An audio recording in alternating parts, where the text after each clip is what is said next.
こんにちは。はい、今から準備して月に1回通ってる和菓子教室に行こうと思うんですけれども、今日なんかね外暑そうなんですよね。ここ最近は雨もよく降ってたし結構涼しかったので夏服らしい夏服をね着れてなかったんですけど、今日はね最高気温が29度ということで、ここからやっぱちょっとずつ夏らしい気候になっていくということで、最近ちょっとね買ったものというかおニューのね服を紹介しつつ、今日何着てこうかなっていうのをやりたいと思います。まずはですね、ハワイのカイルワにジリアというお洋服屋さんがあって、私そのジリアのお洋服が本当に大好きなんですね。そのジリアが日本でポップアップをやってたんですよ。先々週と先週の週末かなやってて、最初表参道でその後逗子でやってたんですけど、逗子の方のポップアップにのんちゃんと行ってきました。まずこちらです。これなんていうんだっけ、ギャザーっていうんだっけ、このくしゃくしゃくしゃってなってるねこのタイプのチューブトップです。最初このねグリーンを試着してすごく可愛かったんですけど、ちょっと T シャツに合わせてシティで着るならやっぱ茶の方が着用頻度高くなるかなと思って、この茶に同じくジリアのポップアップで買っ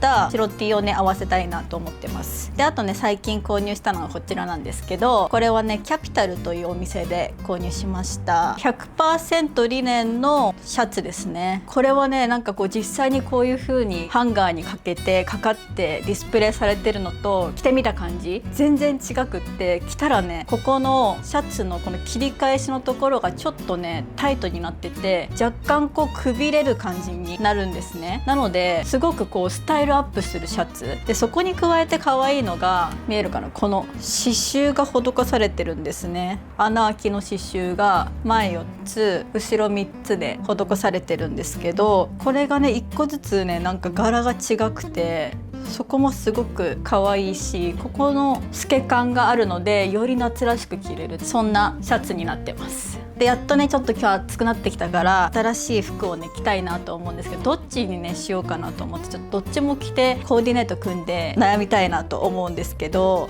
はい、まずジリアのチューブトップを1枚で着てみたらこんな感じになります。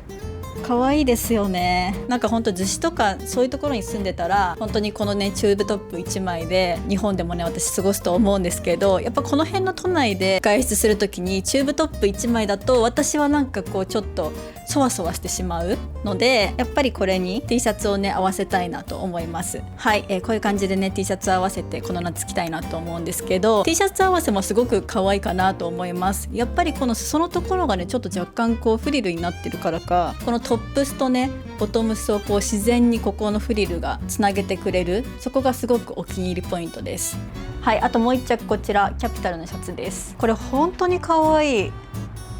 着た時のシルエットが本当に絶妙なんですよね。大人っぽいしちゃんとスタイルもよく見せてくれるし、横向いた時のシルエットもすごく可愛いんですよね。やっぱこれかな、今日はこれを着ていこうかなと思います。でこのシャツのボタン2個開けてちょっと首周りをねこうやって開いていこうと思うんですけど、そこにネックレスをねつけたいと思います。でこの最近ねつけてるネックレスについての質問がねコメントであったかなと思うので、今回お答えしようかなと思うんですけど、最近よくつけてるのはビジュード M の小さな星のネックレスです。表面がダイヤが入ってて裏面が白に塗られてるネックレスですね。これを最近よくつけてます。はい、こんな感じですね。あとそれにいつも重ね付けしてるのはアリゾナのセドナで買った翡翠のハートのネックレスですね。私の誕生石のネックレスをつけてます。なので最近星とハートの重ね付けがね自分の中でブームで、これをねよくつけてます。今はこの2つをよくつけてます。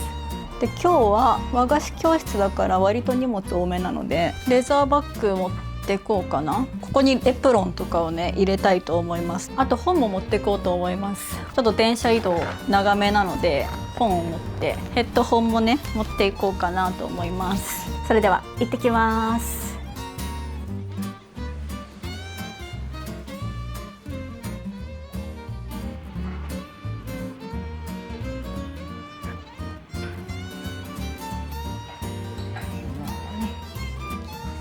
せっかくなんで再加熱すれば溶けるわけですね。落ちると思いますので、こうやってこんな風にして取り出していただいて、またここはビロビロした面に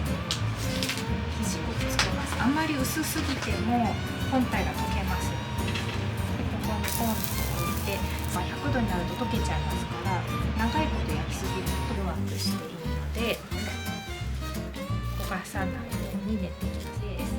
広げます。大さじの半分ぐらいかな。で、です。で、上の方に切っていっちゃう。で、もちろん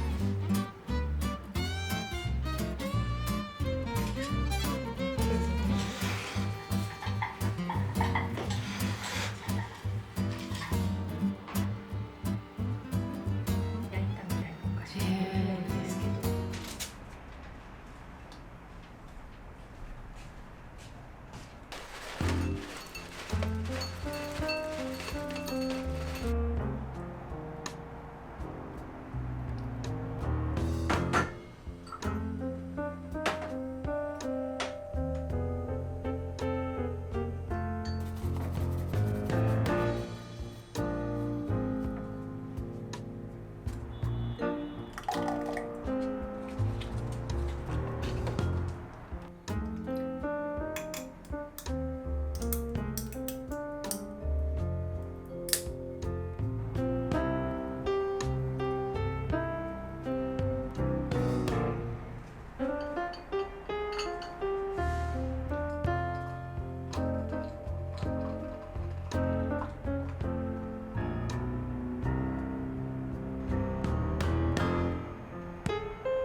はようございます。今日はねちょっと早く起きちゃって朝っぱらから和菓子作りをしています。今からね練り切りをね作ろうと思って練り切りあんのね準備をしてるんですけど、練り切りあんをね仕込みながら今週見た映画だったりとか、あとは本の話をねしたいなと思います。まず映画なんですけど、先週の土日にトイストーリー5を見てきました。1回目は土曜日にのんちゃんと見に行って、2回目は彼と見に行ったんですけど、なのですでにもうね2回見に行ってまして、私のね動画を見てる方はねディズニーとかピクサー好きな方も多いと思うので、もうすでに見に行ってる方も今週見に行くよって方もいらっしゃるかなと思うんですが、いやトイストーリー5皆さんどうでした？私はなんかもう自分は当たり前にだけど親世代なんだなっていうことを改めて実感させられた、そんな映画でしたね。しかもなんかトイストーリー5はもちろん子供向けに作られてはいますが、どちらかというと子供の時に1を見て、そして大人になって今子を持つ世代になった私たちに向けたメッセージがすごく強い映画だったなと思います。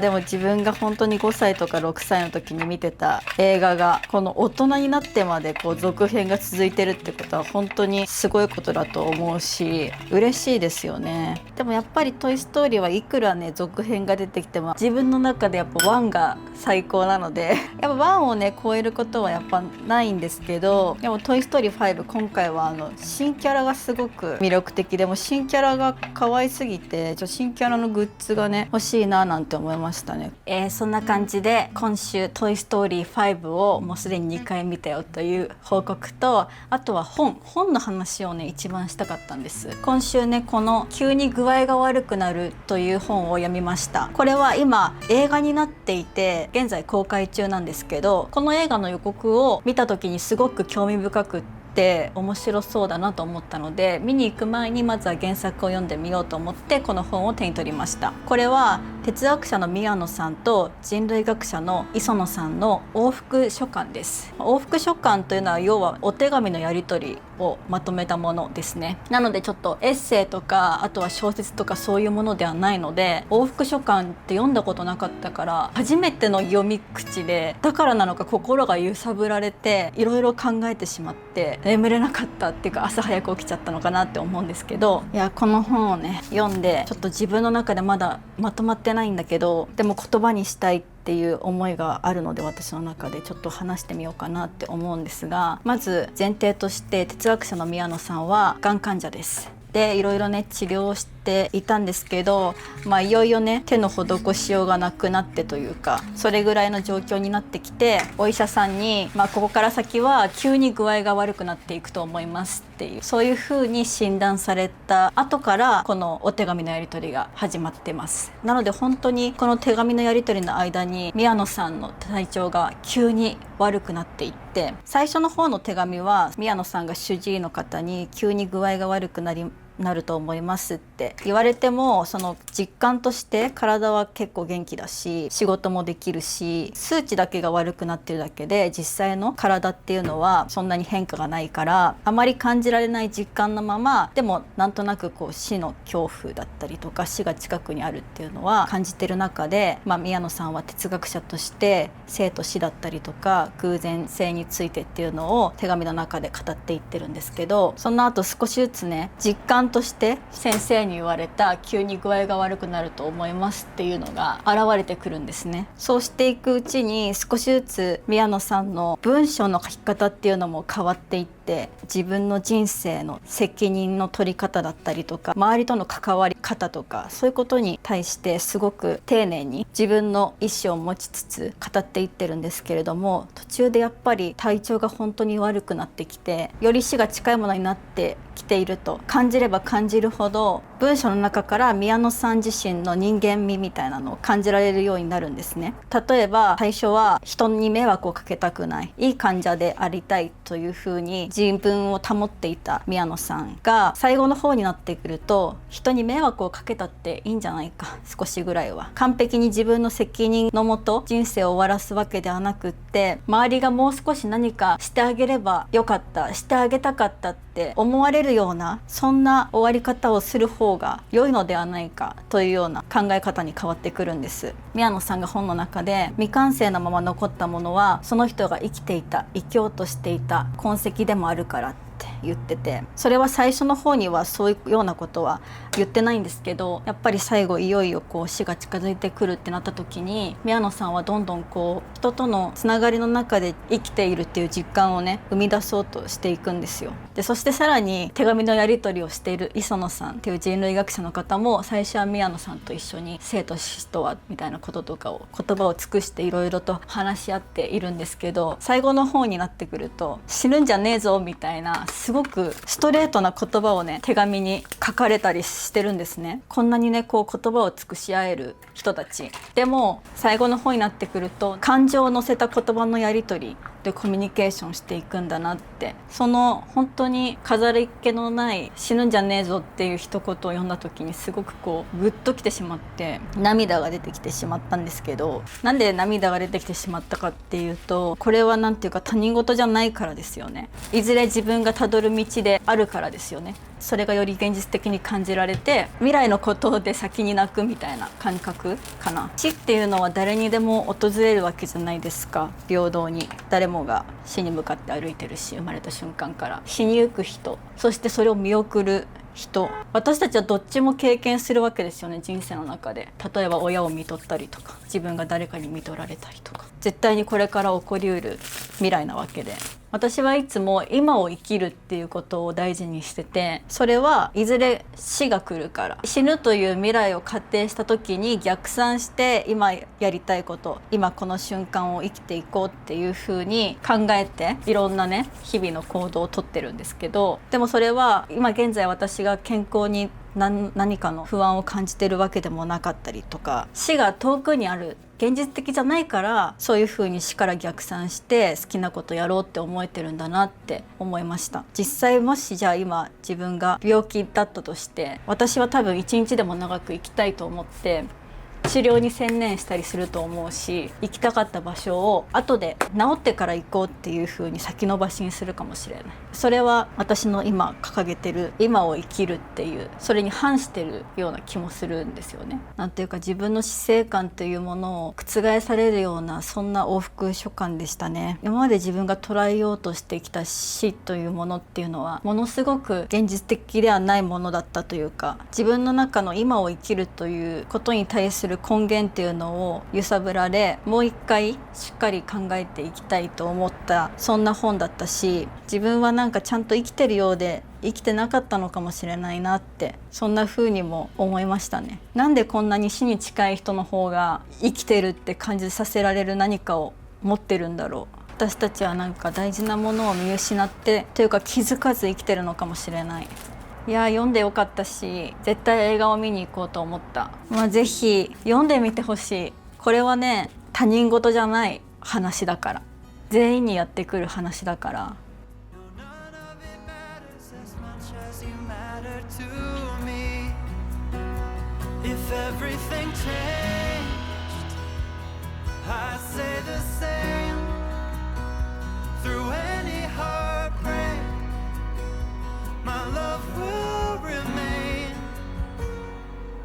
If the world stopped turning tomorrow, if it all fell into the sea, I'd let it sink to the bottom, 'cause I only care about one thing, you know. No, none of it matters as much as you matter to me. No, none of it matters as much as you matter to me.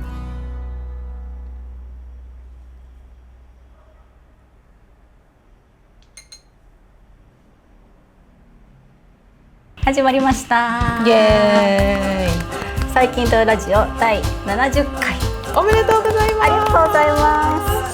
このラジオは私がアトリエを持って、そして私と彼が半別居生活になったということで、私と彼夫婦の今を話す、そんなラジオになっていますが、今回は70回記念ということでゲストにマナさんにやってきていただきました。よろしくお願いします。よろしくお願いします。はい、ちょっといつもと違うマナさんのネイルサロンにお邪魔させていただいております。はい。ということで、今回スペシャルゲストとしてマナさんをお迎えしつつ、マナさんにネイルをしてもらいながらラジオを収録していきたいと思います。お邪魔します。はい、ではよろしくお願いしお願いします。ます。アリゾナに引き続き。あ、そうです。はいマナさんはアリゾナの旅行に一緒に行ってくださいました。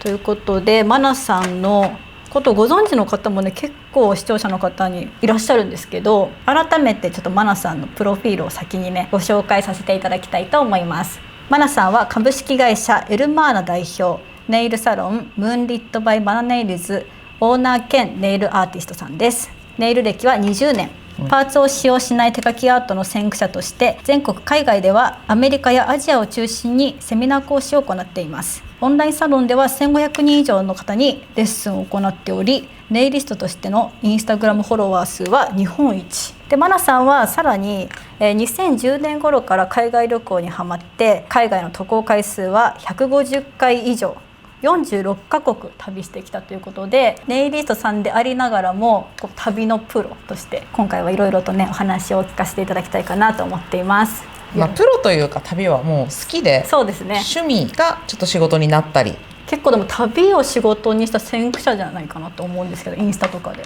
多分その当時はね、うんいなかったかも。なので早速始めていきたいと思います。はい、はいネイルしながらお話しします。お願いします。お願いします。さっきマナさんのご紹介したと思うんですけど、私たちの出会いっていうところを、そんなにこの前回のアリゾナ旅行 Vlog で話してなかったかなと思います確かにね。突然登場したよね。そうそうそう、知ってる人は知ってると思うんですけど、私たちが結構昔から親交があったことは、まず出会いなんですけど、何年前何年前だろう、10年弱かな。当時私はこのインスタができてすぐの時で、あんまりこう投稿してる人いなかったと思うんですよ。最初って加工アプリだと思って私も使ってたから、そうそうそう、ね、SNS として使ってる人はそんなにいなかった。そうそうそう、だから投稿してる人が少ない状況で、でもそれでもなんかおすすめ欄みたいなのがあるじゃないですか。でそれでおすすめを見てた時にマナさんのその旅の写真が上がってきたんですよ。アリゾナの、そうはいはいはいはいはい、2014年ね。そう、今回私たち行かなかったですけど、セドナの水色のマックはいはいはいはいターコイズのねそう、あのマックの前でマナさんとお友達何人かが写真撮ってる姿とか、あとはフォレストガンプポイントで写真撮ってるやつとか、あと昔はやっぱなんかウォール壁に絵描いてあるやつ、羽とかの絵のとこで、懐かしいね、なんかおしゃれな写真撮るみたいな、そういうマナさんの写真を見てて、なんかおしゃれなんだけどみたいな思ってフォローしたんですよ。そこきっかけなの？そうそこに一緒に行ったんだ、この間。本当そう、すごい、すごくないですか？そうだったんだ。何きっかけかは知らなかった。だから成功したオタクですよね、私は。私は本当にサイレントフォロワーで、その後マナさんたちってバイロンベイ、オーストラリアのバイロンベイに行って、民族っぽい感じの柄物のなんかワンピースとか着て、ヒッピーなね、そうヒッピーなやつ写真撮ってるのとかも見てて、そしたらマナさんを見てたから、そのおすすめでマナさんのネイルまでたどり着いたんですよ。ネイルもすごいんだけどみたいな、でマナさんのネイルライブとかも見てたわけですよ、毎日やってたからね。そうで、それもなんかラジオみたいに弾きながら見てて、なんかいつか会ってみたいなって思ったんだけど、つながれるわけないよねって思ってて、紹介制だったんだね、私が。そうマナさんのネイルサロンに行くことすらもできなかったので、無理だよねとか思いながら過ごしてて、でちょうどその頃私がスタバの紙カップに絵を描くカップアートっていうのをインスタでやってて、それでフォロワーを増やそうと頑張ってたんですよ。でそれでちょうどフォロワーが1万人ぐらいいった時に、マナさんのネイリストの友人さんが私のことを見つけてくれて、すごい絵がうまいねっていうことで、DM をくれて、嬉しいじゃないですか。本当にうまいもんね。嬉しいじゃないですか。マナさんの知り合いの人が DM くれたみたいな、って思ってて嬉しくてウキウキしてたら、その DM くださったマナさんの友人が、今日この後ホームパーティーやるからみくちゃんも来ないってメッセージしてきたんですよしそう今日の夜しそうハロウィンパーティーやるからみくちゃんもよかったらどうって言ってくれて、その当時私は福岡に住んでたので、その DM いただいたのは朝なんですけど、そこにマナさんがいるってことはその DM の中で書いてあったので、誘ってくれた方にも会いたいしマナさんにも会えるし、もう一石二鳥じゃん、一気にみんなに会えるじゃんと思って飛行機飛び乗ってそこよその場で飛行機飛び乗って、そのホームパーティーに行ったことがマナさんと出会うきっかけです、そこから行動力がね、皆さんご存知だとは思うけど、はい、本当にみくちゃんの行動力ってえぐいじゃん。私行動力ある人本当に大好きだから、なんかいつかマナさんにネイルしてもらうのが夢ですっていう言葉ってめちゃくちゃもらうんだけど、そうですよね、いや来いよって思うのどうにかしてこいよみたいな、どうにかして来れるやろって思うの。いつかはもうだって私がネイルやめるかもしれないしさ、何が起きるか分かんないからさ、でもさみくちゃんはさ今日あるんだけど来ないに来るので、それで行ってマナさんと初めましてってなって、マナさんにいつかネイルしてもらうのが夢ですって言ったら、いいよしようよって言ってくださって、来てくれてんだからするやろなで翌月の予約をその場で取って、そこからもうずっとマナさんにネイルしてもらってるっていう感じです、やっぱね行動する人に追い風が吹くよねって思うんだ私は。いやーなんか私もなんであの時あんなに身軽に動けたのかちょっと自分でもあんまりなんでだろうって思うんですけど、やっぱマナさんとつながるためだったっていうか、この今このご縁のためにあれだけ自分がフットワーク軽くいけたのかなって思うんですけど、そこからまさかこんな長く関係が続いて、なんか家族ぐるみで仲良くなって、一緒にアリゾナに旅行に行くなんて思いもしなかったから、なんか人生何があるか分かんないですよね。本当にしかもあんなね深くなると思わなかったしね、アリゾナで、ね、もうアリゾナでなんか余計絆っていうのが深まって、そんな感じなんです私たちの出会いはね。そう、はい、私はもうその友達にこういう子がいてって紹介された時に、インスタ見せてもらって「すごくないこの子」みたいな。私のことですか。そうめっちゃうまいんだけどなんだこれってなって、でフォロワー少なくねっつっていやこんなにすごいのになんで少ないのってなって、で行動力もあるしって言って、私は私でみくちゃんにめちゃくちゃ興味嬉しい湧いて、お互いさやっぱ興味を引き合うっていうことがさ大事だよね。確かにそうですね。人間関係、新しい人と仲良くしたいかしたくないって。確かになんか本当に雲の上の存在だと思ってたので、こっちはただネイルしてただけだから、ネイル行って旅行してただけだからさそう言ってもらえて嬉しいよね。いやそう、次なんですけど、なんでそもそもマナさんはそんなに旅が好きなんですか。なんだろう、きっかけなんか本当に旅行いっぱい行きたいって思ったきっかけが、子供の時からさ親と一緒に旅行とかはさ自分の意思じゃなくさ行くものじゃん。でハワイとかさ、行ってたけど、その時はさ別にそんな感動とかもない旅行みたいな感じで行ってたんだけど、美容専門学校出てるんだけど、美容専門学校の卒業旅行でどこ行くってなった時に、ハワイに行ったのね、初めて自分で選んで自分たちで行った海外の旅行だったの、どっかのお店で寒くてさくしゃみしたの私が、くしゅんってくしゃみしたら、どこからともなくブレスユーって聞こえてきてで今私にブレスユーって言った、この人みたいな。日本ではさありえないじゃん、知らない人が知らない人にくしゃみして、なんかお大事にみたいな、でそこにさなんかキュンとしちゃって、で、その後にまた知らない人が、私じゃない人が、見えないところでくしゃみしたから、私もブレスユーって言ってみようと思って、かわいい。そうでブレスユーって言ったの、そしたら Thank you って言われたの、私がブレスユー伝わったみたいな。そこに、アメリカだとさ当たり前だと思うんだけどさ、キュンとしちゃって、そこで日本での当たり前が海外では当たり前じゃないで、それが当たり前なんだけど、結構衝撃で、その旅で知らない人にめっちゃ声かけられたりとか、で私英語喋れないのになんかわかんないけど喋りかけてみて、めっちゃ喋ってくれるとか、日本だとやっぱりありえないっていうことを目の当たりにして、もっと海外知りたいって思ったのがきっかけ。それそうもっとこう日本では見れない景色に出会ったとか、なんかこの食事がとか、そういうことじゃなくて、そんなこのちっちゃな、そのコミュニケーションっていうか人とのつながりみたいなとこに、こう心ときめかされていろんなとこに行くようになったんですか？そう、最初はそれ。そうなんだ。もちろん景色とかが今は特に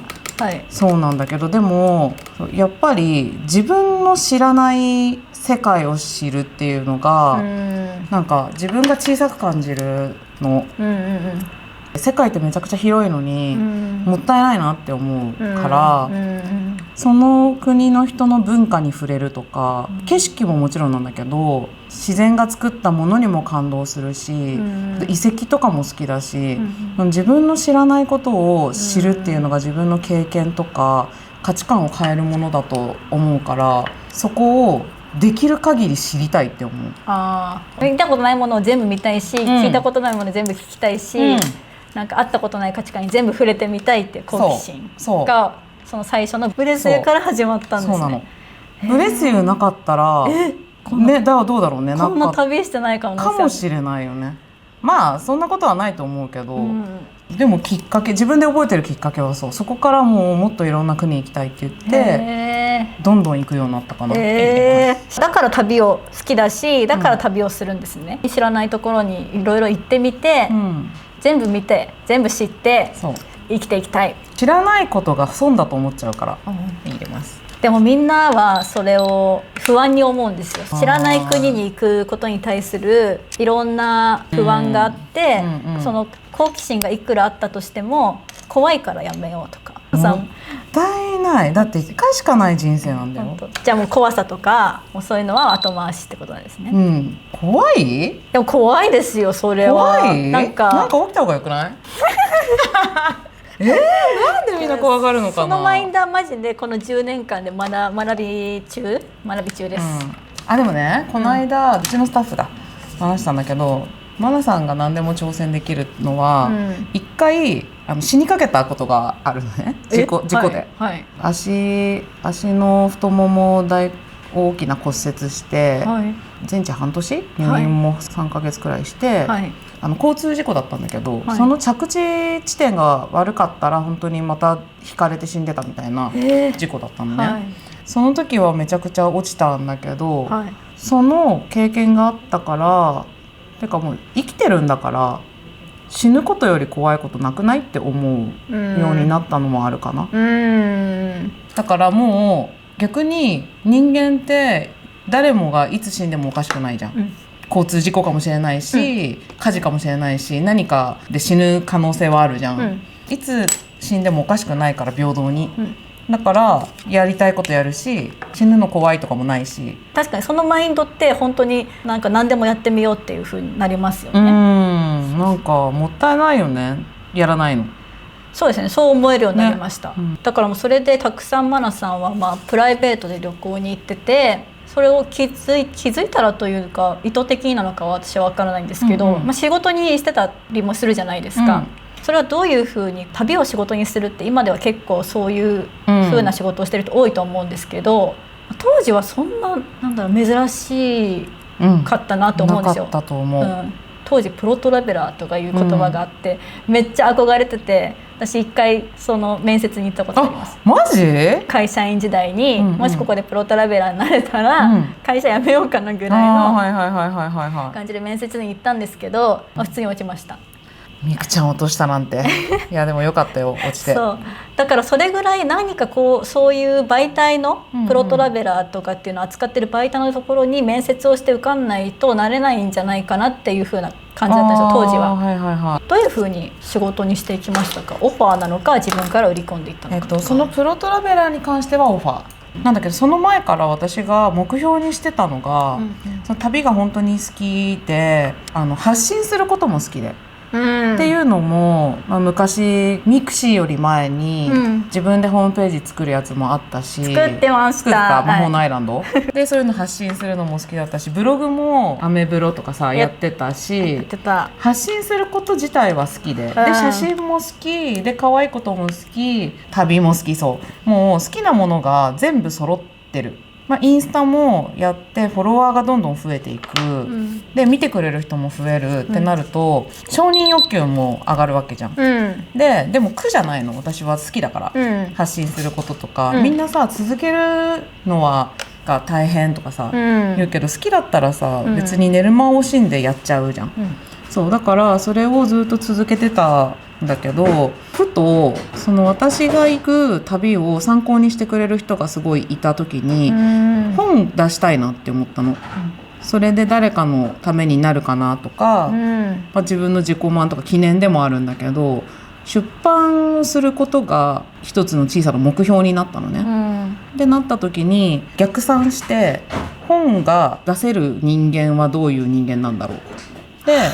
ある程度やっぱり文章を書ける、私は旅の本を出したいから旅行に自分で行って情報がたくさんある人、写真が綺麗っていうのはもう絶対だからカメラを買う、本を出したとて認知度がなかったら誰にも買ってもらえないから、認知してもらうためにフォロワーを増やすっていうのを全部自分で分析して、じゃあブログで文章を書く、カメラ買って綺麗な写真を撮る、でフォロワーを増やすために旅に行く、で旅いっぱい行ってる人じゃないとさ、なんかいろんなところに行って、この国はああだこうだで、この国に何回行ってここが良かったとか、実績がある人とか、こういう人に聞きたいなっていう情報量が多い人にならなきゃいけないから、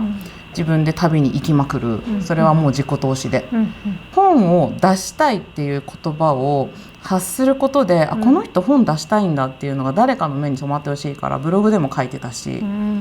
それをコツコツずっと続けてたら、そこの会社からプロトラベラーの声がかかり、出版も本を出してる会社だったから、出版も一緒にできたらいいかなって思ってますっていうオファーで、ぜひっていうので始まった。なるほど。だからなんかよく今も聞かれるんだけど、旅を仕事にしたいとか、なんかインフルエンサーになりたいけどどうしたらいいとか、ってなった時にやっぱり分析するとか、あとは例えばね、旅仕事として行きたいんだったら、クライアントがどういう人にお願いしたいかっていうクライアントの気持ちになってみるとかっていうのが大事かなと。分析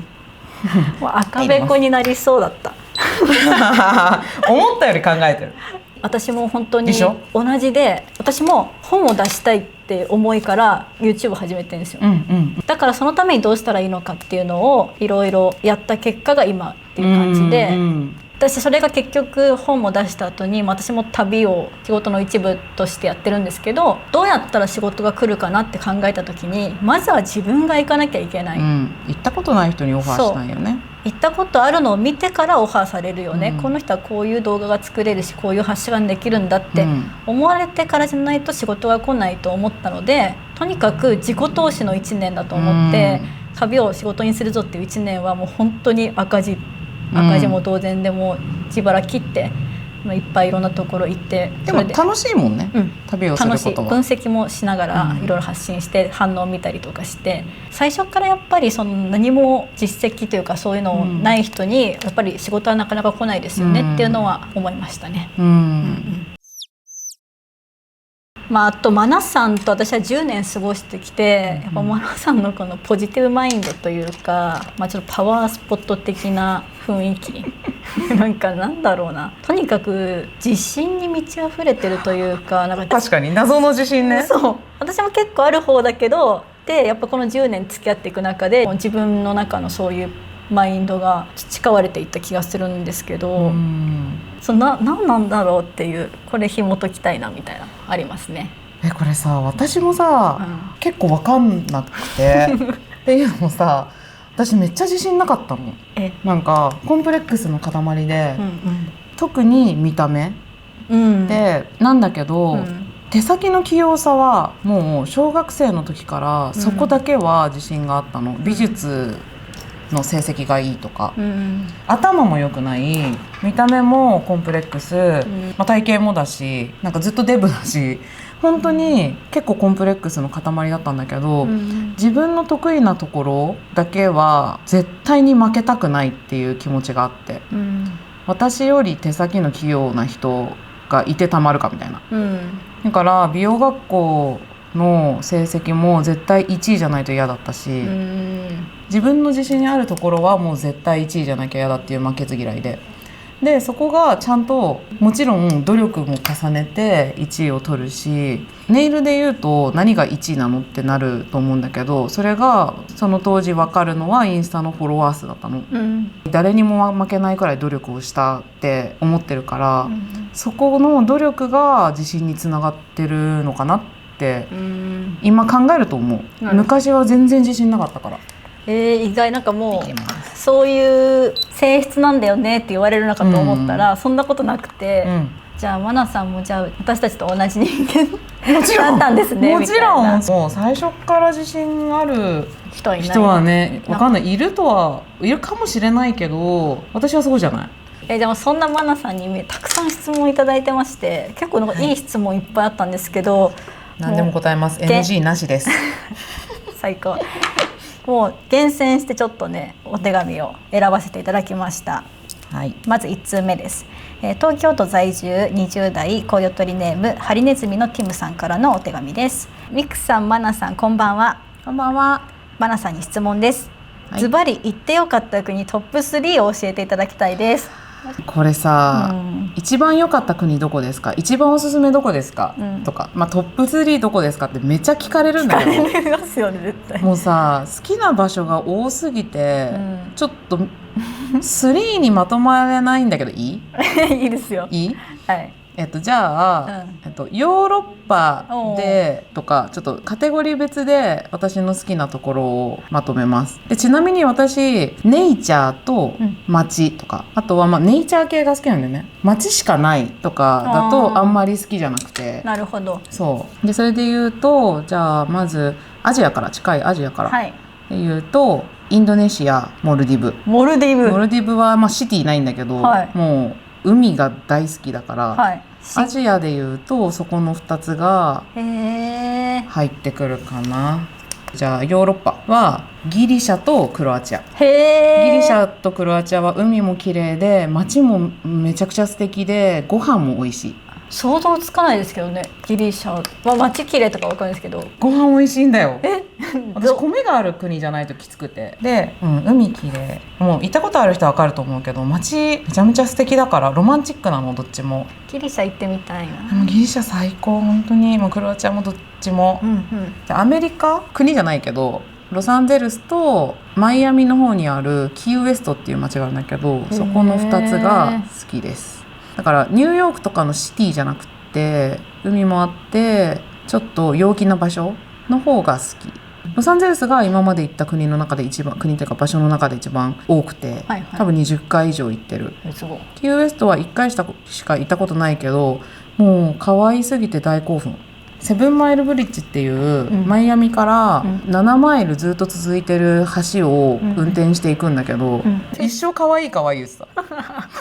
可愛いに溺れちゃうってことですね。そう、写真はこちらですって感じで出したい。中南米とか南米はキューバとアルゼンチン。キューバもね、素敵な、行ったことある人とか写真見たことある人は分かると思うんだけど、旧車がめちゃくちゃ走ってて、古い街並みがそのままなんだよね。映画の世界って感じ。アフリカはもうモロッコ。行きたい。モロッコ大好き。2回行ってる。何がいいですか、モロッコの。モロッコは私イスラムの建築が大好きなの。アラジンの世界みたいな感じで、それこそもう映画の中の世界に入った感じで、砂漠もあるし街も素敵だしロマンチックだし、可愛い。何って全てが、あれ嫌いな女の子いないと思う。であとは本の出版をさせてもらったのがオーストラリアの本だったんだけど、おしゃれな人めっちゃ多くて、それこそバイロンベイとか、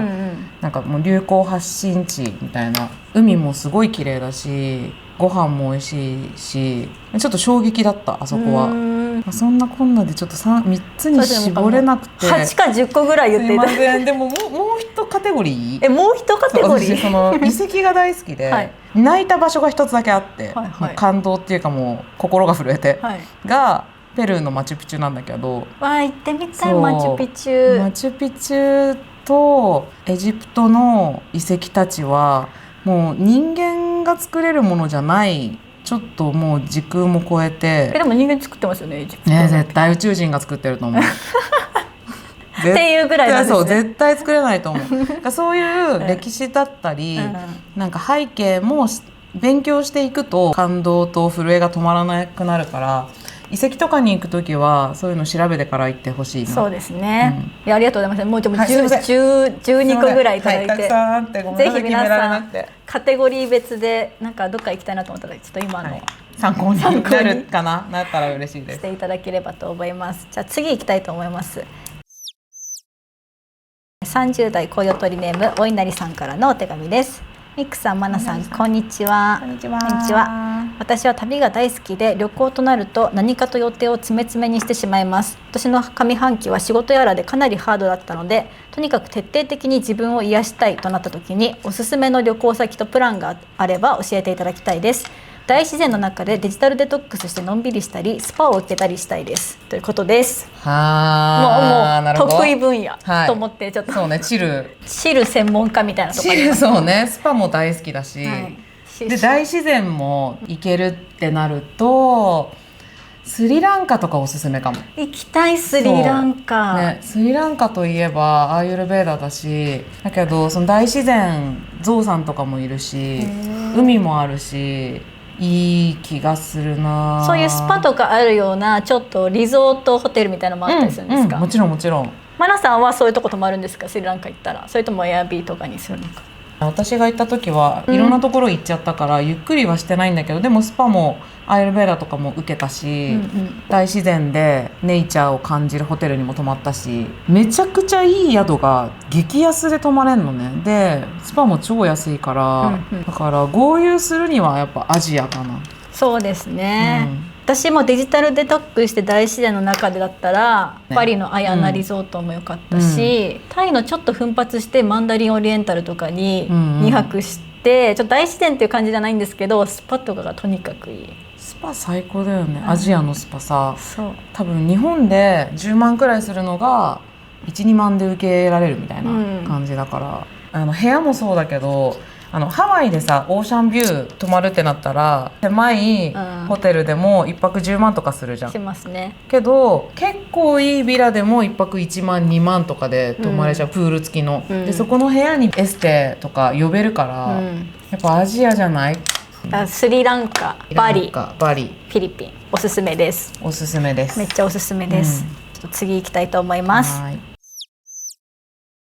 恋を取りネームみくこさんからのお手紙です。みくさん、まなさん、こんばんは。ラジオ70回おめでとうございます。以前のアリゾナ Vlog でマナさんが出られた時大歓喜でした。マナさんがプロトラベラーの頃からファンでジェニックトラベルも買って読んでました。ありがとうございます、大好きなお二人の共演、私得で嬉しかったです。マナさんに質問です。今までたくさん海外に行かれたと思うのですが、旅先を決めるときに何を重視されることが多いですか？またその地へ行ったときに大切にしている考え方や行動、帰国してからその経験を自分の人生にどのように変換されているか、もし意識されていることがあればお聞きしたいですということです。まずありがとうございます。マナさんが旅先を決めるときに何を重視されていることが多いか。まず私がワクワクするか、キュンキュンするかしないかで決めてます。この国にキュンとするとか、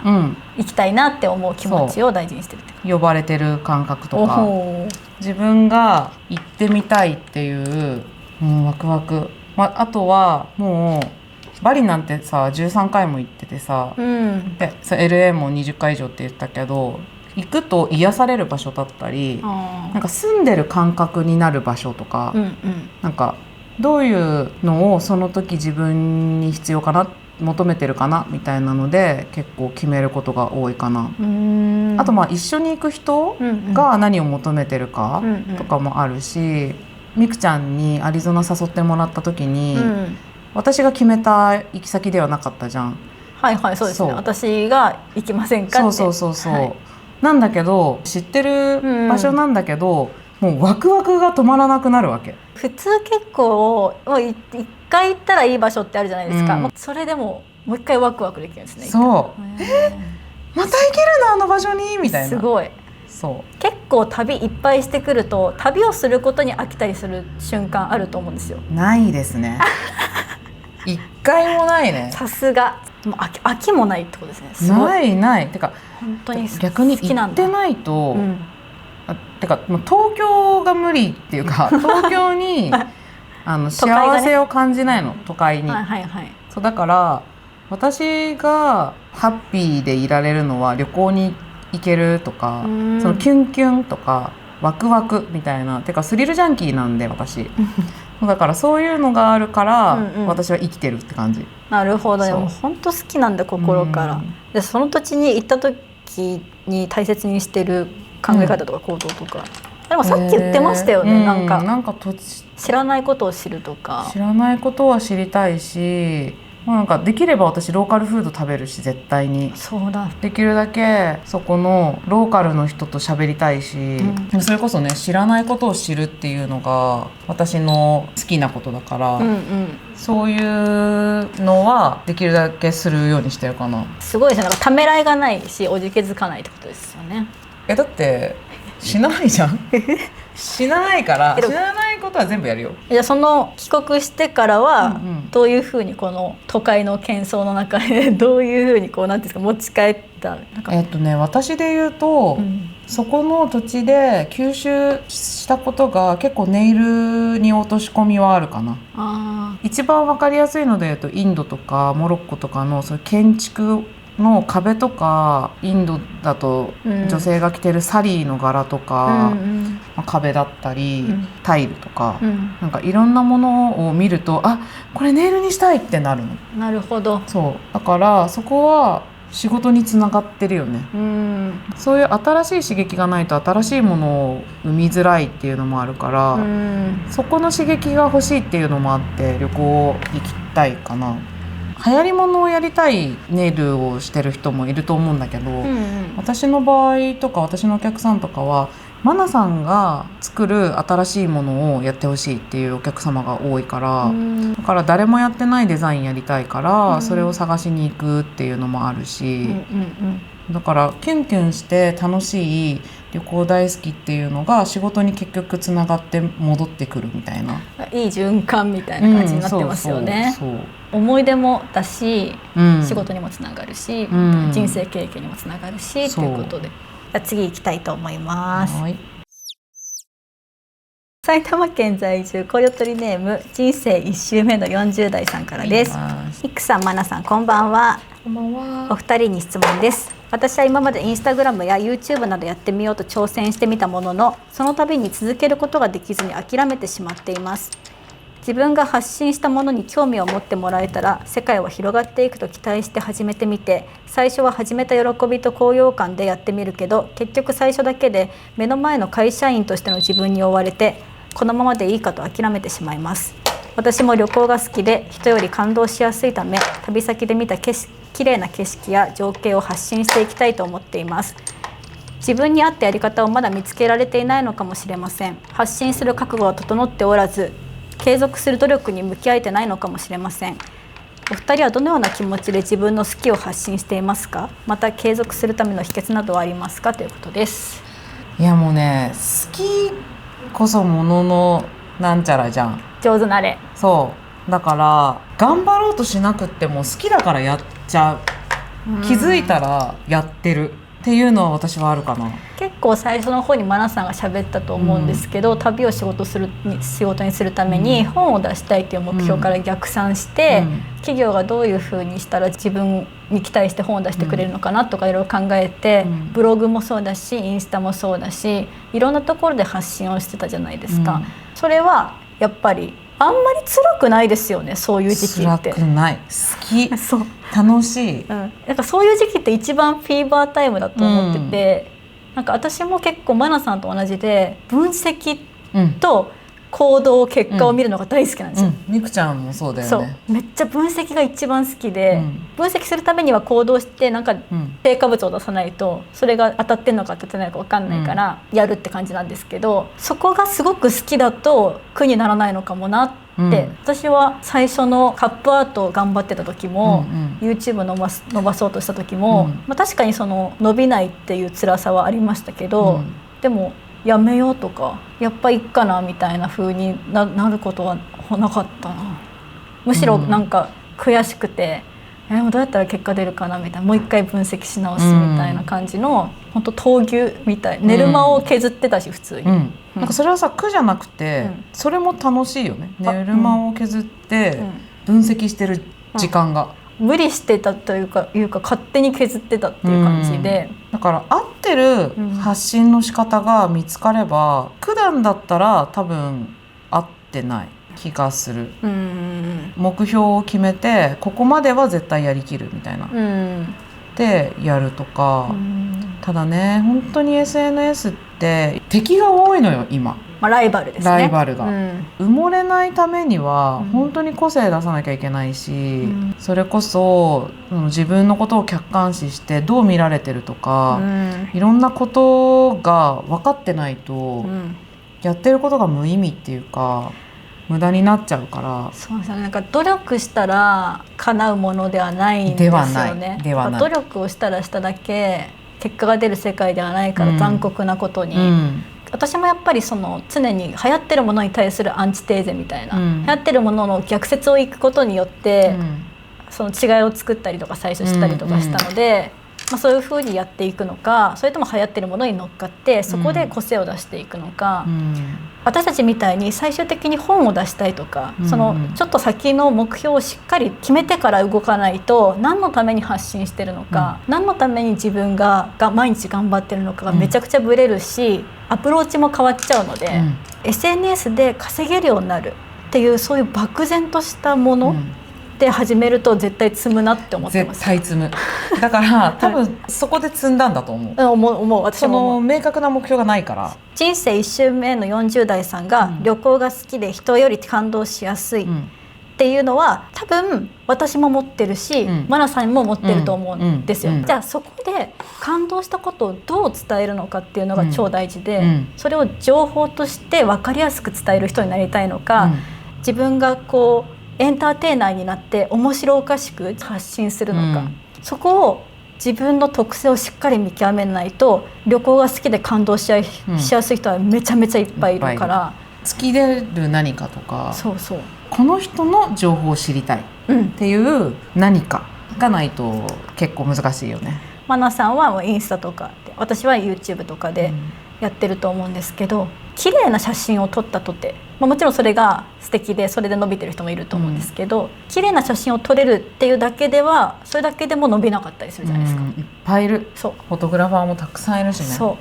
そこに綺麗な写真を撮れる人はそこに何を付加価値でつければいいのかっていうのをつけていかないと、ちょっと抜きんでるっていうことはできないのかもしれないなと思いますよね。そこも分析だよね。自分が何が得意とか、で私はみくちゃんは全てすごいと思うんだけど、私みくちゃんの言葉の力が一番すごいなと思ってて、嬉しい。そこが、写真もそうだし動画の全てそうなんだけど、言葉が結構強いなって思うから、この人はここがすごい、じゃあ私はこれを伸ばしたい、でこれをじゃあやろうみたいな、そこもこの人はここがすごいっていうのが分かんないと自分の何がすごいかが多分分かんないと思うから、分析して強みを生かす、伸ばすじゃないかな。あとやっぱ思うんですけど、そんな簡単に伸びないです。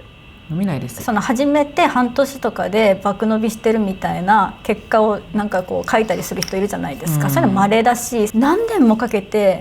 全然違うことをやりながらいっぱい四苦八苦して自分って何なのかっていうのを何回も見つめ直して、自分と今の時代何がリンクしたらものすごく人に受けてもらえるのか、私もカップアート 5,6 年やって、その前にブログを 5,6 年やって、今一旦 YouTube に収まってるだけで、もしかしたら YouTube よりもっと自分に合ってるものがあるかもしれないってまだ思ってるし、マナさんだってこんな長いことネイルやってますけど、きっとやっぱそういう思いがあるからこそ続けられてると思うし、飛躍できてると思うし、なんかそこの粘り強さっていうのは持たないとあれなんじゃないかなって思います。本当にそう思う思います。いつも最近は成功してる人が多いからよく見えるだけだね、あとは誰よりも続けることだよね。本当そう。続けたら気づいたらライバルいなくなるんで、継続することって何よりも一番難しいって話をめっちゃラジオでも何回もしてるんですけど、マナさんとも何百回も話してるんですけど、マジで5年とか10年とか続ける、その胆力がある人って本当に少ないし、そこを続けるだけで勝手にあれ今周りいなくなってるみたいになって、自分がそこそこの人間でも残れるっていうのがある。ネイルだけじゃないし、旅行だけじゃないし、SNS の人だけじゃないと思う、どんな業界でも全部そうだと思う、やっぱりそれができる人が少ないので、それをできるだけでも貴重な人間になれると思うので、確かにご自身で言ってるように覚悟の問題もあると思うし、もしかしたらご自身にその人生1周目の40代さんに合ってない頑張り方をしてるのかもしれない、自分が心地よく生きれる方をで頑張れる方を選ぶっていうのは、今の時代すごく大事なのかなって。楽しくて自分に合ってることが見つかったらいいよね。そうですね。では最後いきたいと思います。もう最後？そうなんです。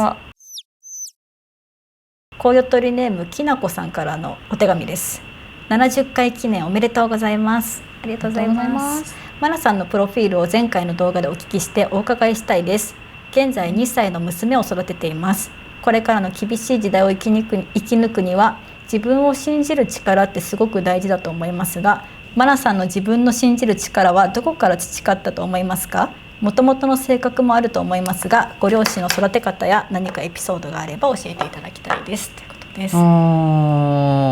ちょっとさっきも話したけど、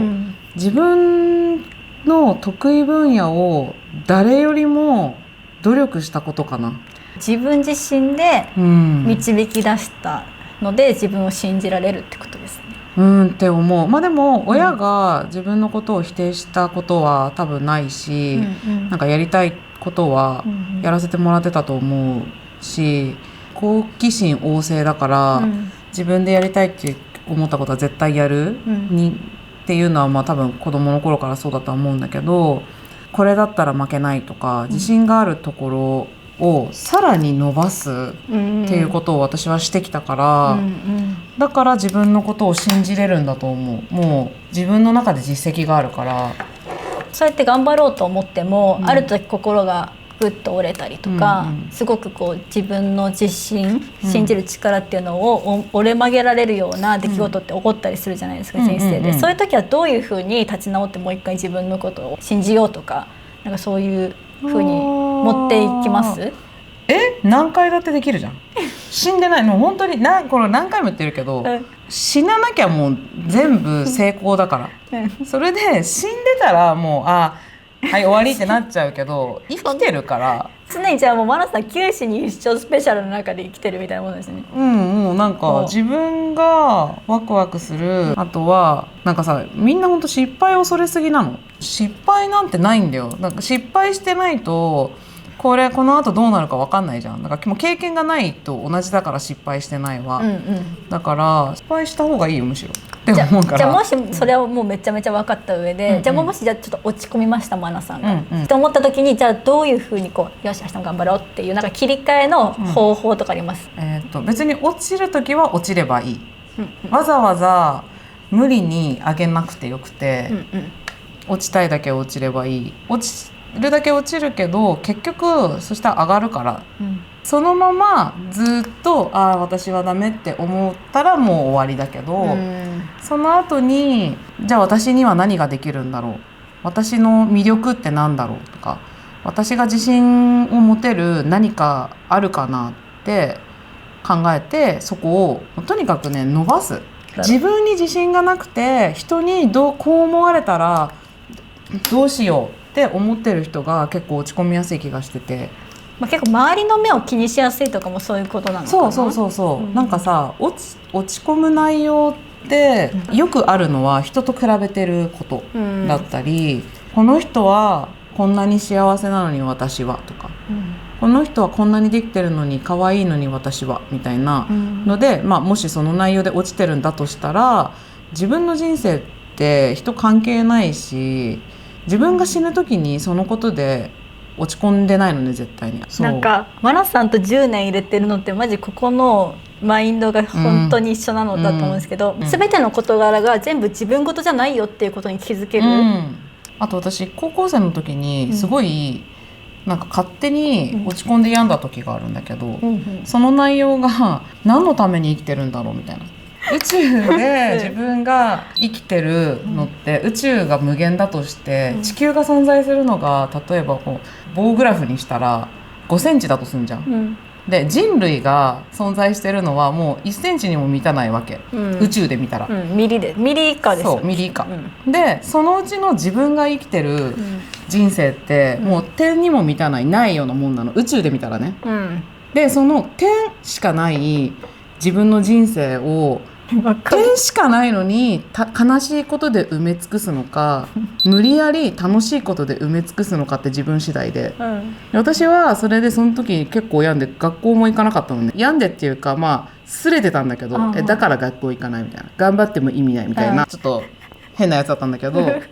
だけどじゃあ楽しいことで埋め尽くした方がよくない？点しかないんだからっていうに行き着いてだからちょっとの悩みとか嫌なこともいや点以下やんみたいな、てかないじゃんみたいな、ないの宇宙からしたら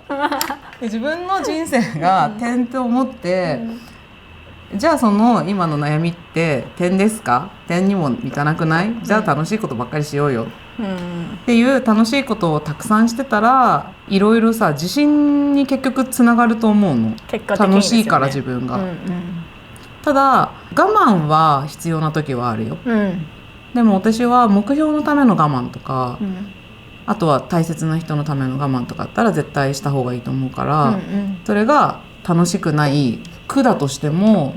結果楽しいことにつながるとか誰かの幸せにつながるんだったら苦も楽しくなるし、そう無駄はないじゃん、すごい脱線したけど、結局自分が楽しいとかなんか自信が持てることを追求するとか、自分にとっていいことをしてると多分自信につながると思う。多分まだ2歳の子だから、これからだから、どういう風な教育っていうか多分そういうことね、2歳の子に自信を持ってほしいってことね。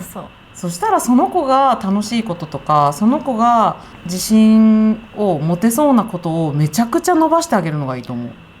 超褒める、責めない絶対に。私も何か作ることに関してだけは親に褒められてました、うちお母さんがすごいなんか面白くて、こう学校でこんななんかマラソンで何位になったよみたいな報告したら、お母さんもね若い頃マラソンでねなんか何位になったよって言われてなんかめっちゃ張り合ってくるんですよ